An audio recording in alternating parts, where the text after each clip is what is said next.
Okay, so how to warm up for running? First thing is you don't need to really warm up for every single running session. If the goal is to run easy, if you are just going for a nice slow jog, you don't need to do a lot. You can just really put on your running shoes and go run. But if you're running faster, if you're doing a speed session, then it really makes sense to do some proper warming up. Common mistake I see runners do is do a lot of static stretching, like stretching their calves, stretching their hamstrings statically before running. And this is really not a good practice. There's a lot of science saying that it makes us slower and it even makes us more prone to injury. So what you need to do is do mobility exercises, and I will demonstrate them in a second. And by mobility exercises, I mean full ranges of motion like lunges and deep squats and high knees. So exercises that put your joints through full ranges of motion, that stretch out your muscles nicely and get you really primed for running. And do them after you had a little run, after like a few minutes of easy running for warm-up. Add mobility exercises and you're good to go. You're ready to do your hard training session. So the first exercise for your warm-up routine is a walking lunge. Walking lunge is a great exercise, a great mobility exercise for your hips, for your knees and for your calves. And the proper way to do a lunge is you have to take a deep step forward and making sure that your knees are stable, that your hips are upright and your spine is upright. You have to do 5 steps with each leg, so 10 steps in total for 1 or 2 sets. So the second exercise for your mobility routine is a Cossack squat.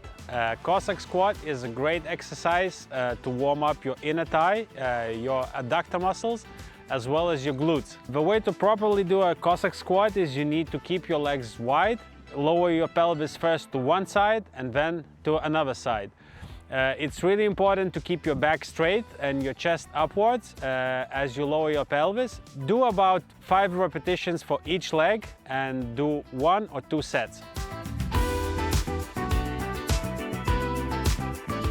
Your third mobility exercise is a high knees exercise. This exercise is great for your hip joint because it puts the hip through the full range of motion and it also stretches out your hamstrings nicely.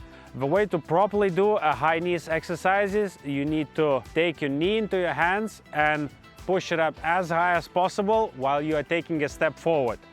Make sure that you're not rushing through the step and that your support leg is stable and that you're able to balance on it. You should do 5 steps on each leg and do 1 or 2 sets in total.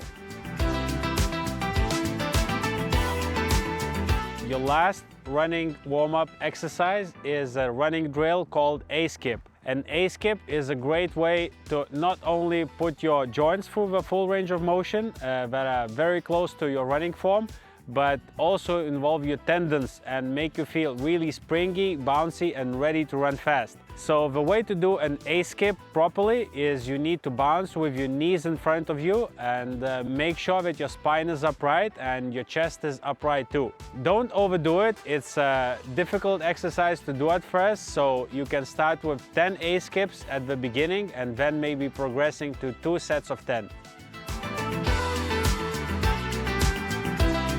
To recap, the best warm-up routine is a warm-up routine made of mobility exercises like lunges, like Cossack squats, like high knees, and running drills. These exercises put your joints and muscles through full ranges of motion, and they also prepare your ligaments and tendons for fast running. Once you do these exercises, you are really ready to start the workout.